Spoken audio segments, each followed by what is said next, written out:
না না, আজকে তোমাদের সাথে কোনো ব্লগ শেয়ার করব না। আজকে শেয়ার করব একটা হেয়ার কেয়ার টিপস। শুধুমাত্র দুটো উপকরণ লাগবে। এক হচ্ছে পেঁয়াজ। গোটা পেঁয়াজ কিন্তু লাগবে না, লাগবে শুধু পেঁয়াজের খোসাটুকু। পেঁয়াজ কিন্তু আমাদের চুলের গোড়া মজবুত করতে খুবই উপকারী। আর কি লাগবে? আর লাগবে 2 টেবিল স্পুন মেথি। মেথি তো চুল পড়ার সমস্যা দূর করবেই, তার সাথে সাথে তোমাদের চুলও অনেক লম্বা করে দেবে। তোমরা আর একটা কাজও করতে পারো। 50 গ্রাম মেথি 200 থেকে 300 মিলি জলেতে ভিজিয়ে রাখতে হবে সারা রাত, আর সকালে খালি পেটে উঠেই খেয়ে নিতে হবে। এটা আমাদের চুলকে ভিতর থেকে মজবুত করে। চলো, আমাদের মেথি আর পেঁয়াজের খোসা সারা রাত ভিজিয়ে রাখা হয়ে গেছে।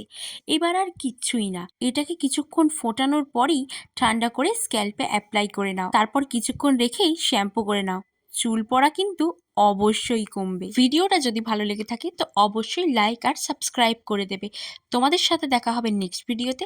আজকের মতো এইটুকুই।